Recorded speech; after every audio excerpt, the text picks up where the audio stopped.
A'udhu billahi minash shaitanir rajim, bismillahir rahmanir rahim. Les amis, assalamu alaikum.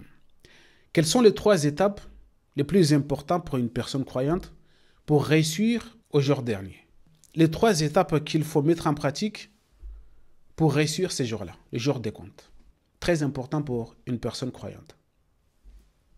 Mais avant d'aborder ces 3 étapes, il faut rappeler aussi l'importance de ces jours. Que Allah subhanahu wa ta'ala a envoyé tous ces messagers.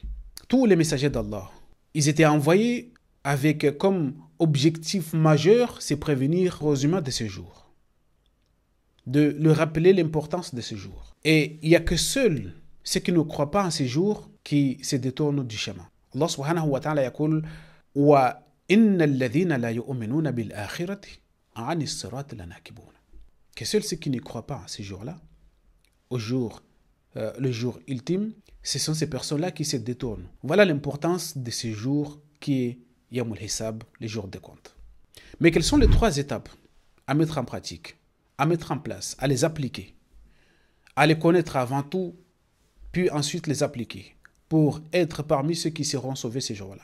Allah subhanahu wa ta'ala nous a détaillé tout ça dans le Coran al-Karim. Premièrement, c'est quoi? C'est al-iman billah. Première des choses très importantes, c'est al-iman billah. La foi en Allah. La foi en un commandeur unique.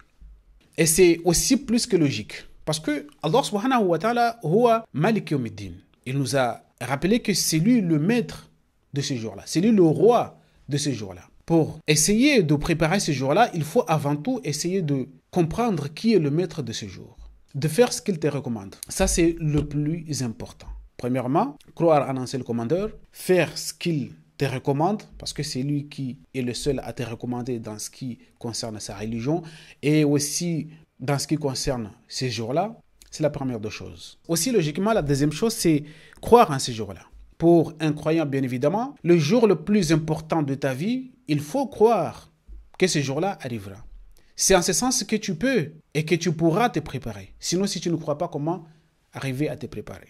Et la troisième chose, la plus importante, c'est de comment s'y préparer. Qu'est-ce qu'il faut préparer? Allah subhanahu wa ta'ala nous a parlé dans Surat al-Baqarah, dans Surat al-Hajj et aussi dans d'autres sourates. Lorsqu'il nous a dit Inna alladhina amanu walladhina hadu wal nasara wasabi'in man amana billahi wal yawmil akhir wa amila salihan falahum ajruhum 'inda rabbihim wa la khawfun 'alayhim wa la hum yahzanun. Ça, ce sont les 3 choses majeures, les plus importantes que nous venons de citer, ils sont cités dans ces versets. Que la personne, qu'il soit dans un groupe, alladhina amanu, qu'il soit dans le groupe, alladhina hadu, qu'il soit dans le groupe an-nasara, ou qu'il soit dans as-sabi'un, tous ce sont des groupements de personnes. Mais le plus important, ce n'est pas l'appartenance à ces groupes. Non. Le plus important, c'est quoi? Man amana billah.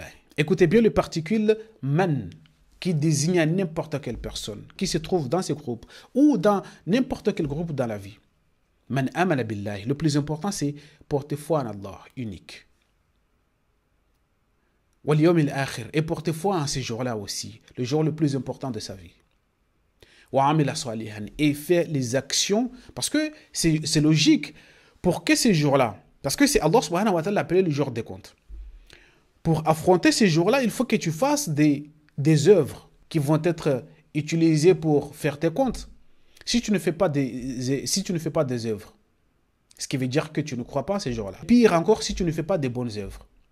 Donc, il faut faire amalan salih, des œuvres intègres. Et vous pouvez me dire par là que ce verset est abrogé. Parce qu'il y a ceux qui se sont amusés à abroger n'importe quel verset qui ne va pas dans leur sens. Mais aussi un verset comme celui-ci qui fait référence à des Yahoud ou Nasara qui seront au paradis, qui ne seront pas ces jours-là, qui ne seront pas affligés ces jours-là. Ça, c'est le plus grand des problèmes de certaines branches de la pensée musulmane. Parce que tout de suite, ces versets, soit ils sont abrogés, soit vous n'avez pas compris le sens, soit c'est ça, soit c'est ça. Et le problème, il est où?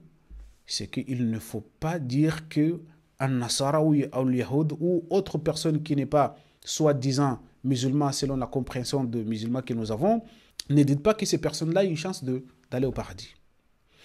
Et Allah subhanahu wa ta'ala nous indique ici que le problème, ce n'est pas l'appartenance, ce n'est pas notre appartenance.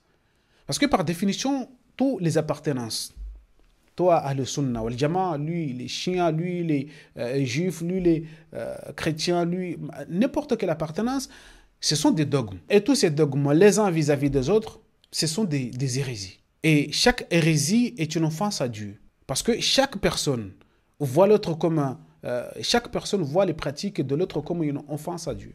Donc, par définition, il y aura plusieurs paradis. Que chacun se réclame que l'autre ne rentrera pas dans son paradis. Et c'est ça le problème. Est-ce que nous ne comprenons pas qu'Allah subhanahu wa ta'ala ne va pas juger aux humains selon leur appartenance idéologique? Non, ce n'est pas le plus important. C'est ce que tu as fait toi dans ta vie. C'est ce que tu as porté foi. Tu as porté foi en quoi? Tu as porté foi en Allah ou à tes idoles autres ou à je ne sais quoi. Et qu'est-ce que tu as fait comme action? C'est sur ça que la personne va être jugée. Mais elle ne va pas être jugée selon son appartenance, selon l'idéologie auquel il s'est adhéré. Donc les idéologies que nous adhérons ici, c'est juste pour se sentir en sécurité, pour se sentir représenté. C'est Ahl Sunna wal Jama'a, c'est pour c'est montrer que nous suivons la majorité. Le nombre est très important à nos yeux, mais ce n'est pas l'importance. Ce n'est pas ça qui va définir ton entrée au paradis ou non. Non, c'est ce que tu fais, c'est ce que tu crois. Parce que le jugement, c'est individuel. Il ne faut pas oublier cela, il faut le comprendre pour avancer dans la vie. Mais aussi, Allah subhanahu wa ta'ala nous parle encore d'autres versets qui vont dans le même sens, tels que dans Surat An-Nisa. Allah subhanahu wa ta'ala yaqul man ya'mal su'an fala yujza illa mithlaha. C'est lui qui a réalisé des mauvaises actions. Il ne le sera rétribué que l'équivalent. Qu'est-ce qu'il a fait? C'est tout. Il ne sera lésé ni rien du tout. Ce qu'il a fait, c'est l'équivalent qu'il va avoir. Et c'est lui qui a fait des bonnes œuvres, des œuvres intègres. Écoutez encore une fois le particule man qui désigne n'importe quelle personne, qu'il soit du sexe masculin ou féminin, min dhakarin aw untha. Le plus important, il est là. Il a fait des bonnes actions, il a fait des meilleures actions, il a fait des actions intègres en étant croyant.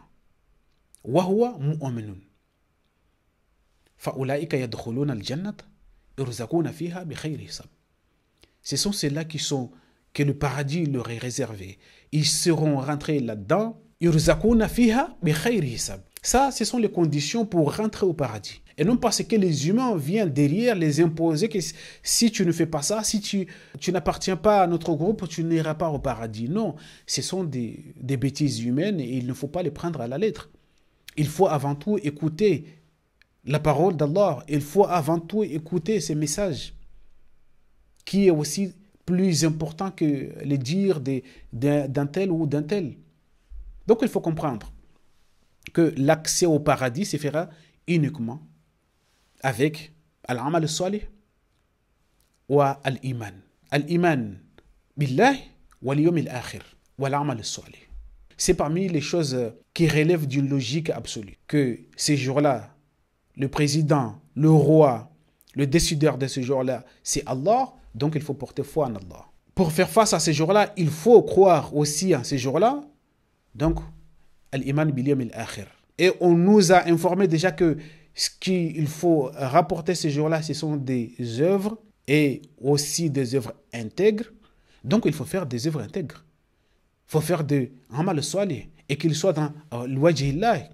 Parce que s'ils sont dans al-wajhillah, s'ils sont faits exclusivement pour Allah, s'ils sont exclusivement pour satisfaire Allah, dans ce cas-là, tu vas les trouver intégralement ces jours-là.